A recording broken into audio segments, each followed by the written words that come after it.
அனைவருக்கும் வணக்கம். இன்னைக்கு டேஸ்டியான இறால் தொக்கு செய்வது எப்படி வாங்க பார்க்கலாம். தேவையான பொருட்கள் கொடுத்துருக்கேன் பாருங்கள். இப்போ ஒரு கடாய் எடுத்துக்கலாம். கடாயில் தேவையான அளவுக்கு எண்ணெய் ஊற்றியாச்சு. எண்ணெய் ஊற்றின பிறகு கடுகு வெந்தயம் சேர்த்தாச்சு. கடுகு வெந்தயம் நல்லா பொரிஞ்சு வந்த பிறகு கட் பண்ணி வச்ச வெங்காயம், பச்சை மிளகாய், கருவேப்பிலையும் சேர்த்தாச்சு. 2 நிமிஷம் நல்லா வதங்கி வரணும், அதனால் மூடி வைங்க.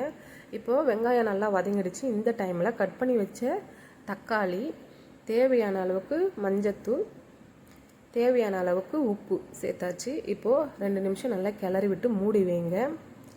ஏன்னா வெங்காயம் தக்காளி நல்லா வதங்கி வரணும், தண்ணியே ஊற்றக்கூடாது. அவ்வளோதான். இப்போது ஓப்பன் பண்ணி பார்த்துட்றேன். நல்லா வெங்காயம் தக்காளி வதங்கியிருக்கு. இந்த டைமில் அரைச்சி வச்ச இஞ்சி பூண்டு விழுது சேர்த்துக்கலாம். நீங்கள் எவ்வளோ இறால் எடுக்கிறீங்களோ அந்தளவுக்கு இஞ்சி பூண்டு சேர்த்துக்குங்க. அவ்வளோதான். 1 நிமிஷம் நல்லா கிளறி விடுங்க.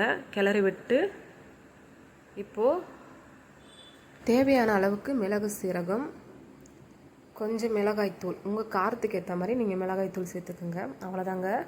நல்லா வதக்கி விட்டுட்டு ஒரு 5 நிமிஷம் மூடி வைங்க. தண்ணியே ஊற்றாதீங்க. இப்போ ஓப்பன் பண்ணி பார்த்தலாம். இந்த டைமில் க்ளீன் பண்ணி வச்ச இறாலை சேர்த்துக்கலாம்.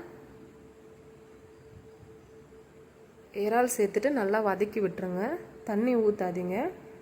அவ்வளோதாங்க. வதக்கி விட்டுட்டு மறுபடியும் உங்களுக்கு தேவையான அளவுக்கு ஒரு 2 நிமிஷம் இல்லை 3 நிமிஷம் நல்லா மூடி வச்சுட்டு ஓப்பன் பண்ணி பாருங்கள்.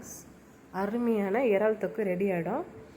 லாஸ்ட்டாக தேவையான அளவுக்கு கொஞ்சம் கொத்தமல்லி சேர்த்துக்கலாம். டேஸ்டியான இறால் தொக்கு ரெடி ஆகிடுச்சு. நீங்களும் ட்ரை பண்ணி பாருங்கள். தேங்க்யூ. Follow me.